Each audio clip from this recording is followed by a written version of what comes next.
everybody, welcome to Let's Talk Mental Health Africa. I hope everybody's feeling good. I hope everybody's having a good week. Today I want to get a bit serious, like more serious than normal. I want to talk about medication for mental health disorders. Now, everybody has heard of things like maybe antidepressants or antipsychotics, different medicines like those. But I don't think a lot of people are aware about how significant the side effects of these medicines can be. A lot of the time, medicine that's supposed to help with mental health disorders tends to have a lot of very bad side effects.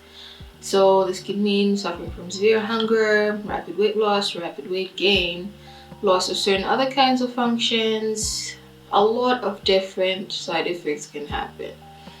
And I honestly feel like it's very unfortunate, to be quite honest, because if you're in a situation where you have somebody who's going through these things, it's difficult to watch all of that happen. I can speak about this personally.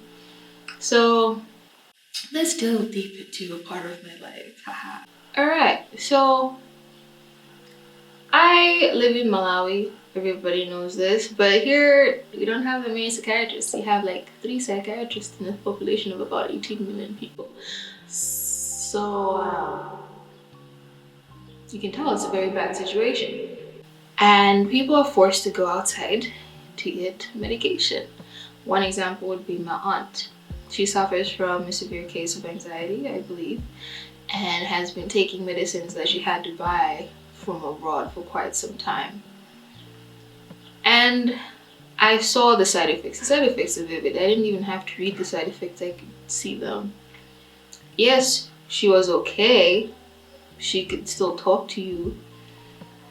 But she didn't look like the person I knew before. And it can be a very devastating feeling. And it makes me wonder if there's a way to improve these medicines for future use. Now, I am not a psychiatrist. I have no medical background. I'm more in the theoretical aspect of psychology. But still, a part of me wishes that the side effects weren't so harsh. So I get that on a biological level, for any kind of medication to enter the brain, it's very different. Medication does not flow to the brain the same way that it does around the body. It's a natural thing. I think it's a biological defense mechanism. It's just the way it is, right?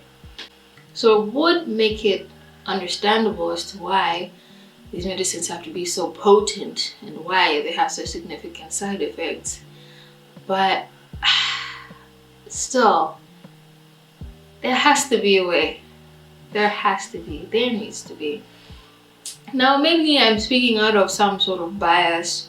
Maybe I'm not well informed enough about what's actually going on in the research world in terms of creating medicines for all these different mental health disorders.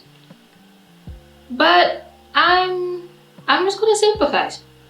I sympathize with you guys if you have a relative who's taking these medicines, or you are a person who's taking these medicines. I sympathize, and I really hope that maybe me ranting about this problem on YouTube can actually poke some nerves and move some research. Or maybe I should just do medicine for the next 8 years. And then maybe I'm gonna figure something out.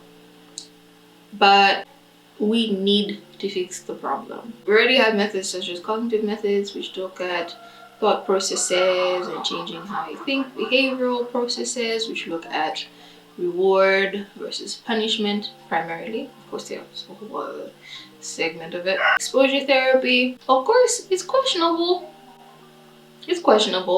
That's just my opinion. But yeah, there are those other methods as well. Therapy.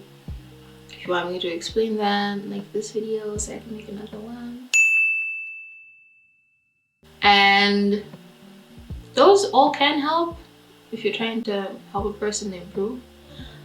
But for serious cases, it's too important to ignore. So if you're somebody in my field, or if you're a person studying medicine or psychiatry, things like that, right? We need to look into this more. We need to support each other, we need to encourage research, we need to improve the medications that are out there for people with significant mental health disorders, so that life is made even more easier. Or actually no, so that life is made easier, because while they're being medicated for one thing, the effects of that mental health disorder disappears, but then they have to deal with a whole other problem. We need to try to eliminate that problem entirely. The only way we can do that is by working together.